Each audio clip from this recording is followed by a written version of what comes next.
Existe uma procura ou busca das pessoas por realizações externas. Elas acreditam que, ao realizarem seus propósitos, objetivos, esses assim chamados sonhos, elas serão felizes. Elas obterão essa completude, essa paz, essa liberdade, esse amor, aquilo que elas idealizam com o nome de felicidade.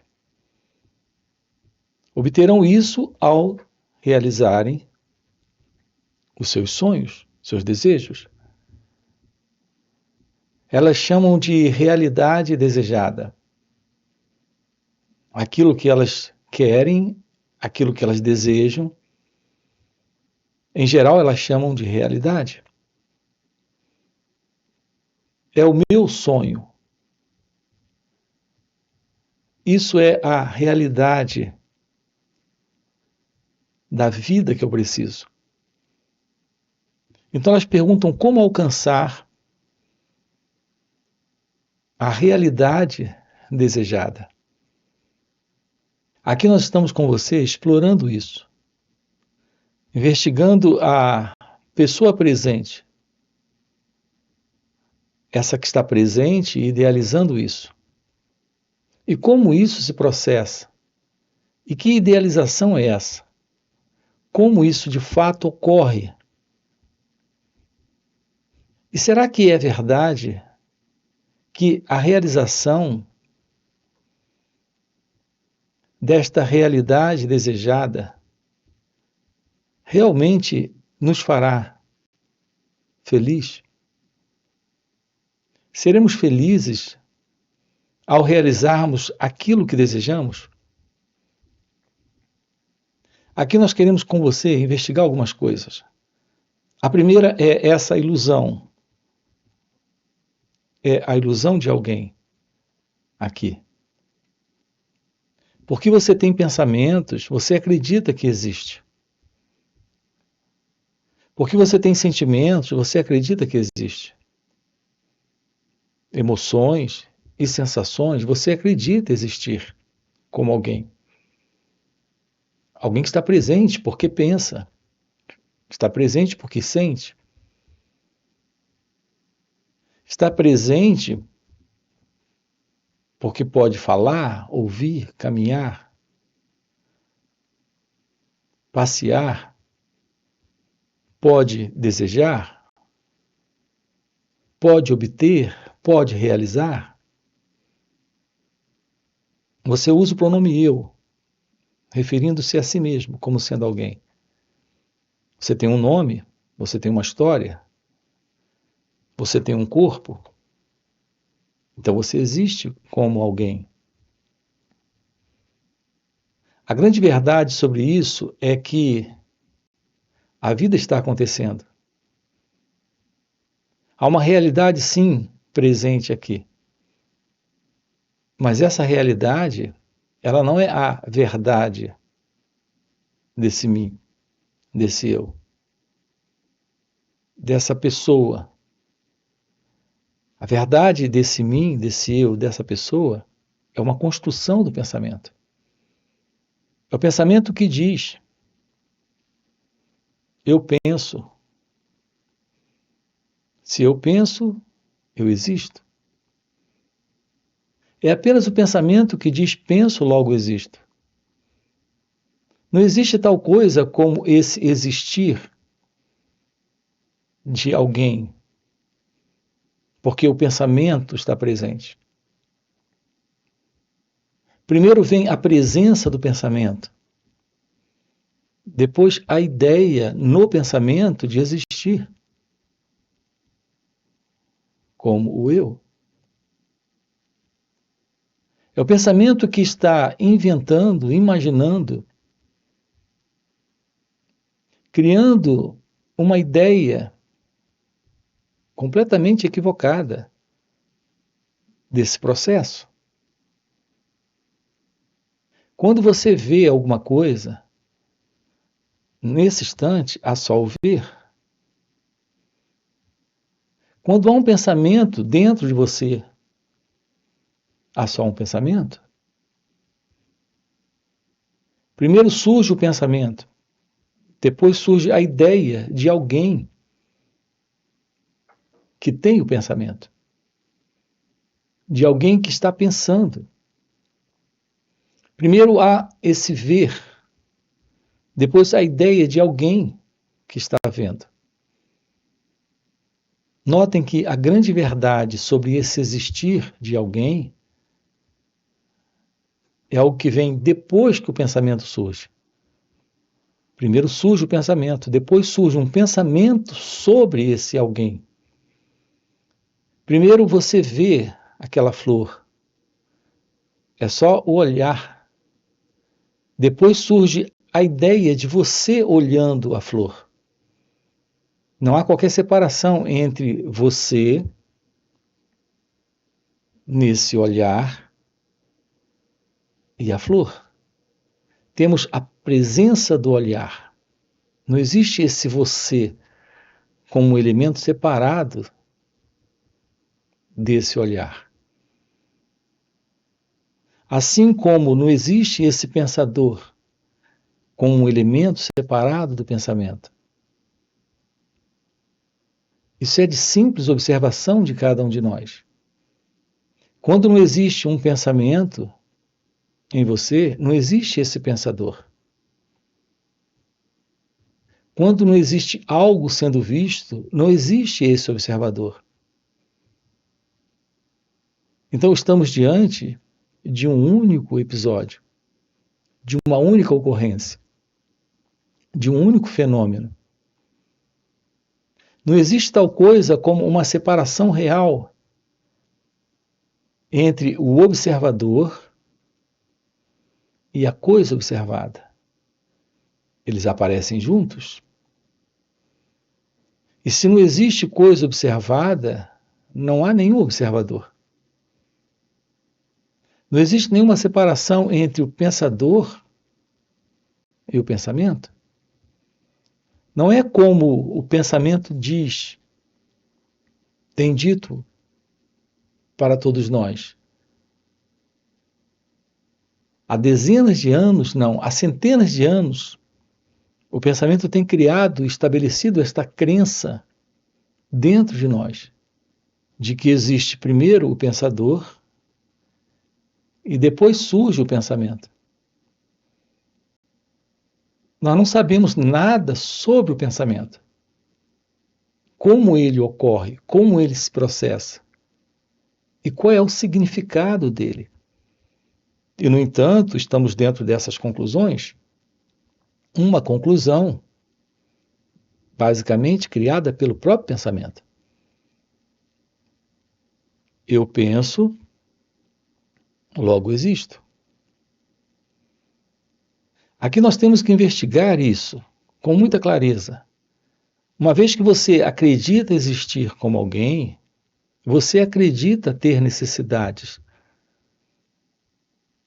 Necessidades psicológicas para esse alguém. Assim são os nossos sonhos, objetivos, propósitos e desejos. Tudo aquilo que você deseja para se preencher. Se não houvesse falta, carência, se de fato não houvesse essa insatisfação, não haveria desejo. A presença dessa insatisfação é a base do desejo. Essa insatisfação, ela quer se completar. Ela quer encontrar preenchimento.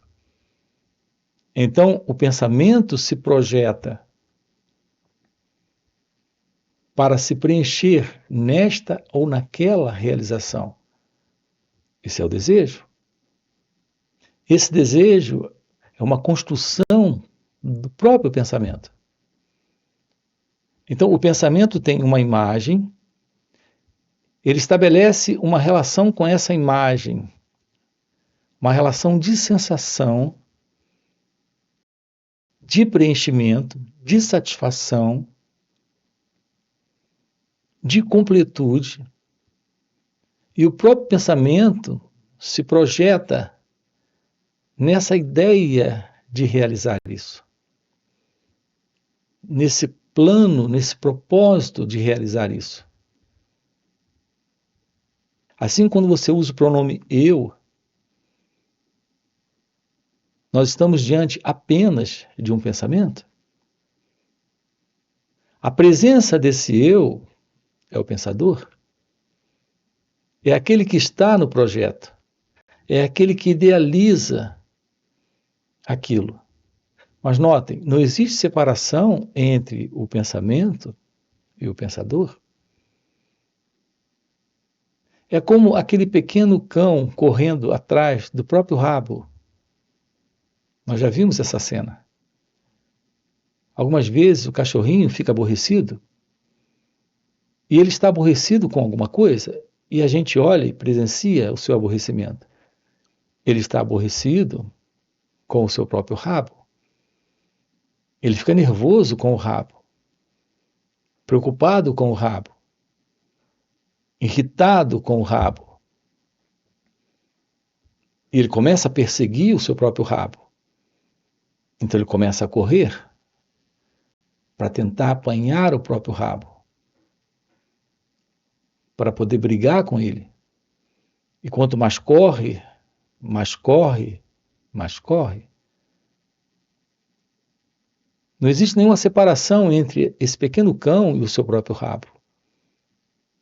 Não existe nenhuma separação entre esse pequeno cão aborrecido e o rabo que lhe aborrece.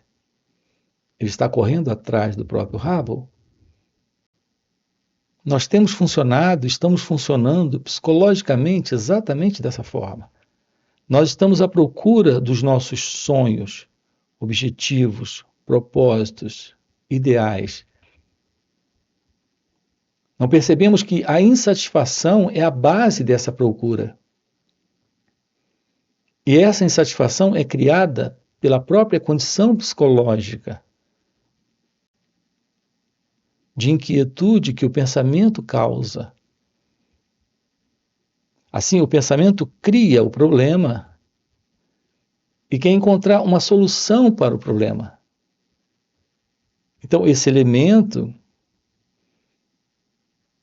que está com o problema, que é esse eu, é o próprio pensamento. O pensamento que é a suposta solução para o problema é parte do problema. Assim, toda imagem idealizada de realização é uma projeção ainda do próprio pensamento. Portanto, o sentido do eu, do ego, desse mim, de todo esse movimento da mente, que é esse movimento psicológico desta entidade que se vê presente sendo esse alguém, existindo, é o próprio pensamento. É por isso que estamos aqui com você investigando isso.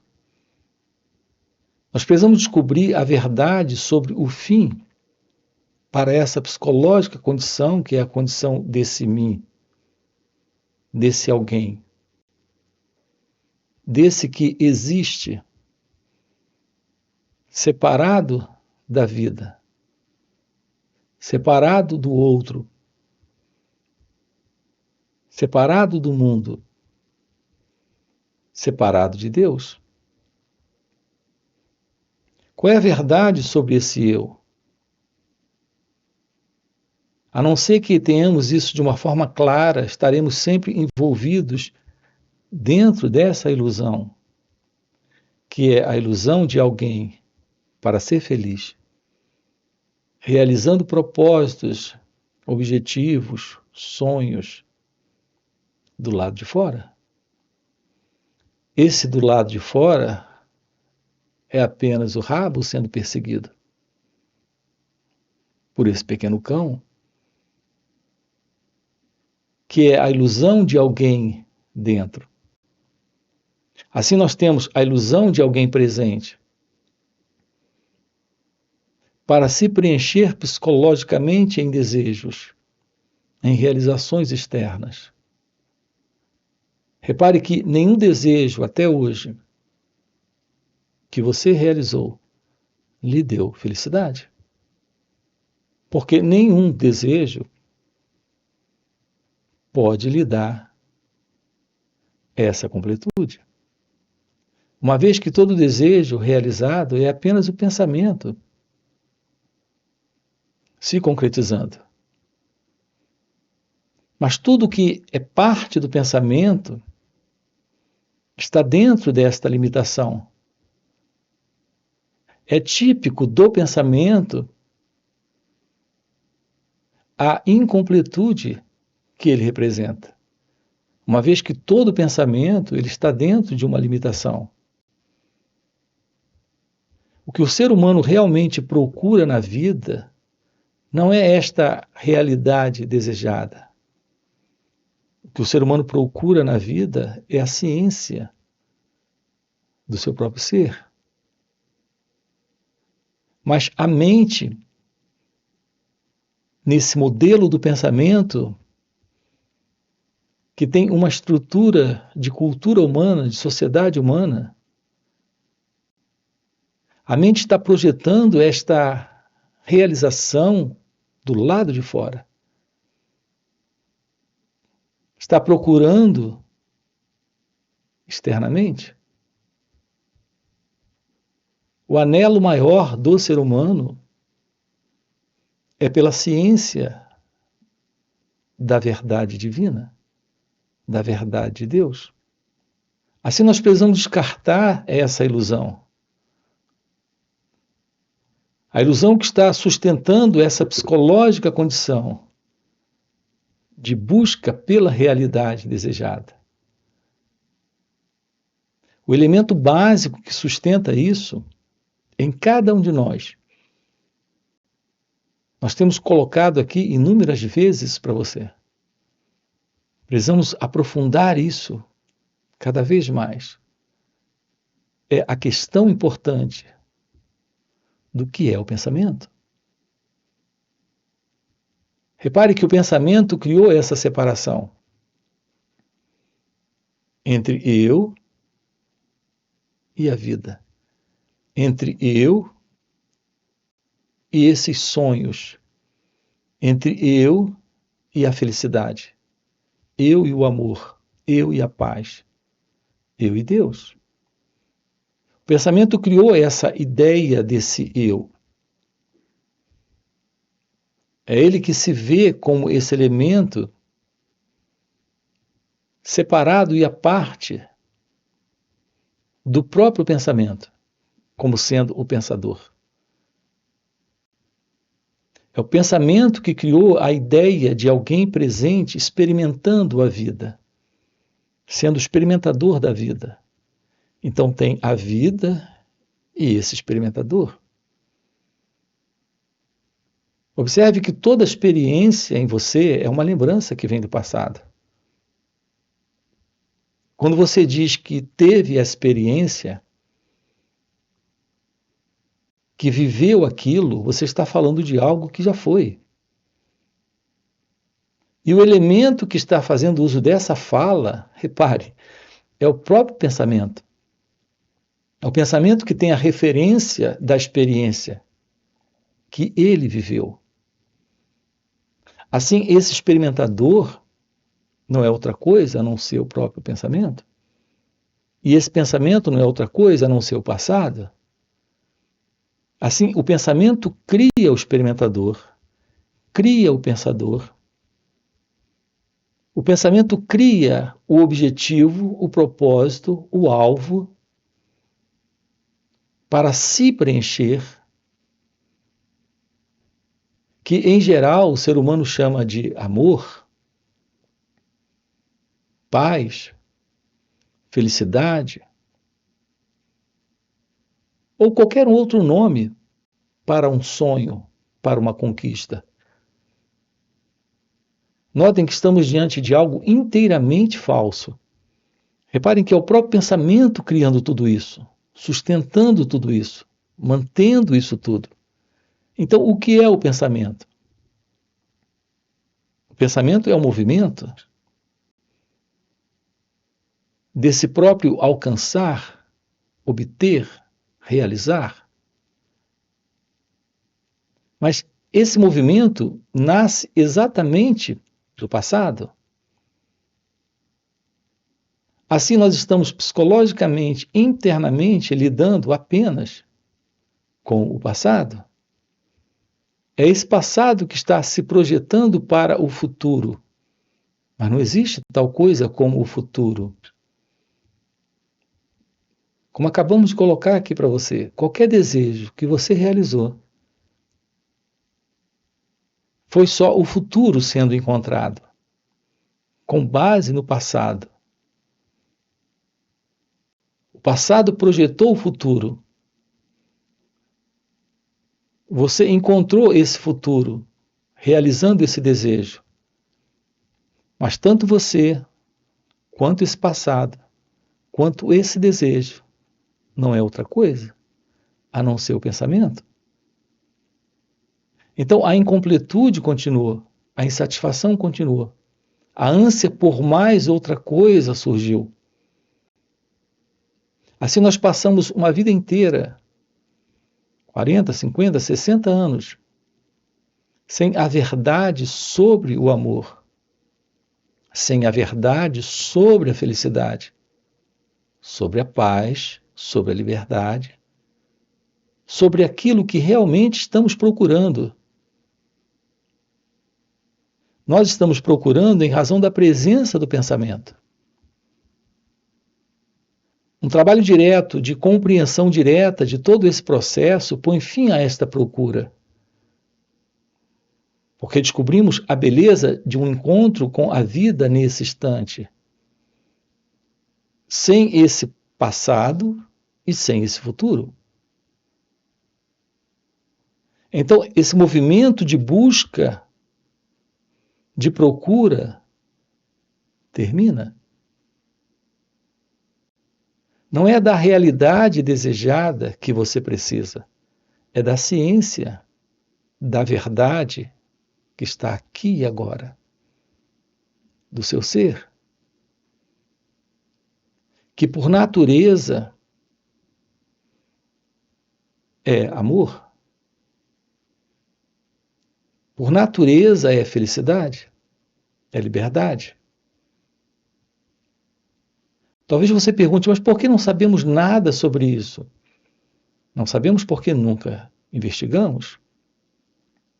Não sabemos porque a cultura em que fomos educados, ensinados, colocados para viver, não nos deu amostras disso.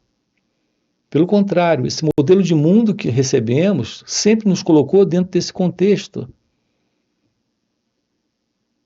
de ideia de que algo está nos faltando nesse instante e que nós precisamos realizar isso em algum momento. Então nos deram toda essa noção de tempo, tempo para alcançar, tempo para obter, tempo para realizar.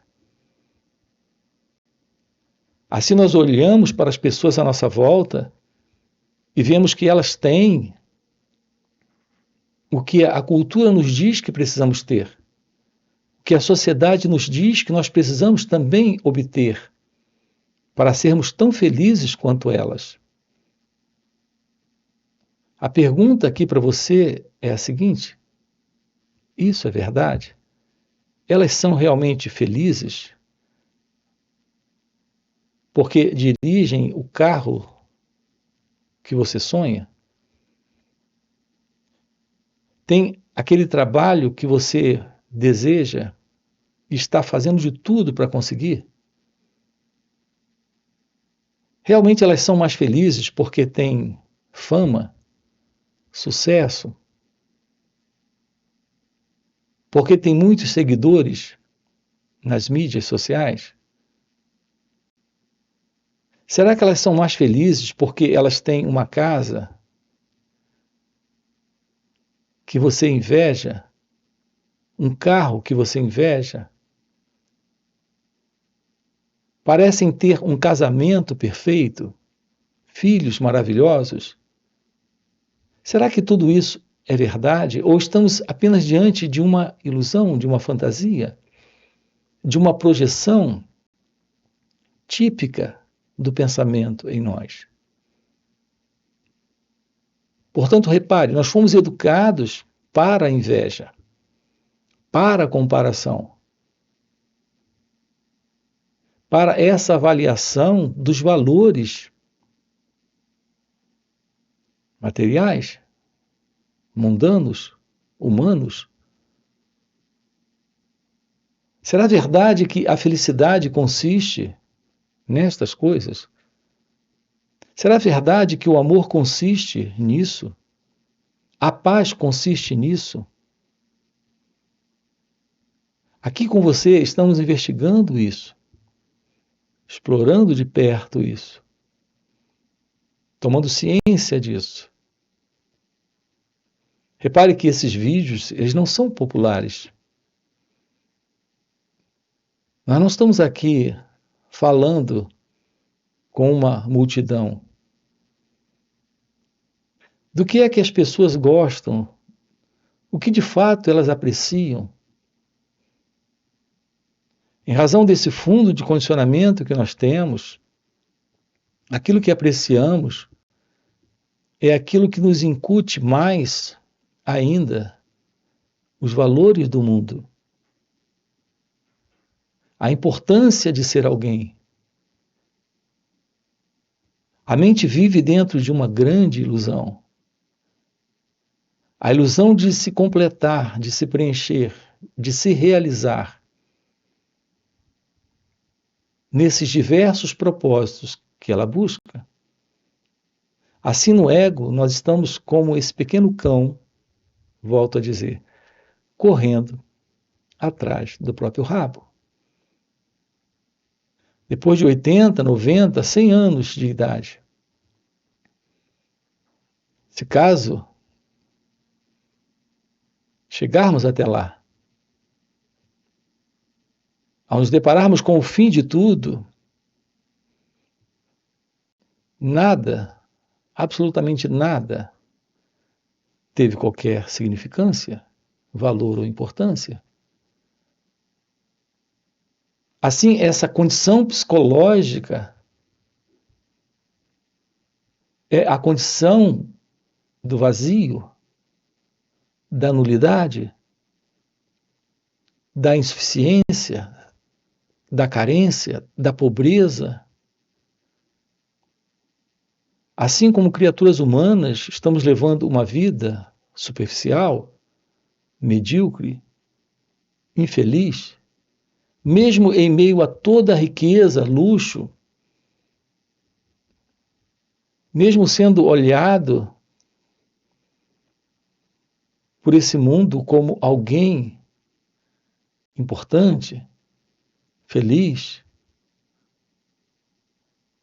Veja, estamos diante de algo inteiramente falso, inteiramente ilusório, mas apreciamos isso. Nós literalmente curtimos isso. Os nossos likes são nessa direção. Porque é o que queremos, é o que gostamos. Aqui juntos estamos investigando com você o fim dessa ilusão. Estamos investigando como lidar com essa presença do pensamento. Porque o pensamento, sim, ele tem um espaço, ele tem um lugar, mas ele não está ocupando esse espaço. A maior prova de que ele está em um espaço irregular em nossas vidas é o estresse, o ciúme, a inveja, o medo, a depressão, a dor da solidão. É por isso que o próprio pensamento está idealizando alguma coisa para se preencher. A sua busca é a busca para o fim desta psicológica condição. Mas essa psicológica condição jamais termina com realizações externas, com o encontro do poder, do dinheiro, da fama, do reconhecimento público, desta aceitação popular. Nada disso termina com esta incompletude interna, com esta infelicidade, criada por esse isolacionismo do próprio ego, do próprio eu. Todo esse movimento do eu, do ego, é um movimento egocêntrico. É por isso que aqui estamos com você investigando essa questão do fim do ego, dentro de uma visão clara da não separação, da não dualidade. Então, uma compreensão desse ego e Advaita, a visão da não separação, da não dualidade, é o fim dessa presença do eu, desta presença do ego, nesta incompletude presente em sua psicológica condição de crença de existir dentro da vida como sendo o experimentador, o pensador, o observador. O fim para esta psicológica condição é a constatação ou a descoberta ou a revelação desta ciência, que é a ciência do amor, que é a ciência da verdade, que é a ciência da paz, que é a ciência de Deus. É isso que estamos aprofundando aqui com você nesses encontros. Nós temos esses encontros online nos finais de semana, onde estamos sábado e domingo aprofundando isso com você. São 2 dias juntos. Fora esses encontros, temos encontros presenciais e também retiros. Se isso que você acaba de ouvir é algo que faz algum sentido para você, já fica aqui o convite, já deixa aqui o seu like, se inscreve no canal, coloca aqui no comentário, sim, isso faz sentido, ok? E a gente se vê. Valeu pelo encontro e até a próxima. Nossos cérebros condicionados estão sempre relacionando uma sensação de prazer, de preenchimento, de satisfação a essa coisa chamada amor. O amor é isso. O amor é um sentimento, uma sensação está dentro do sentimento. Mas o pensamento também carrega a sensação. Observem que quando você tem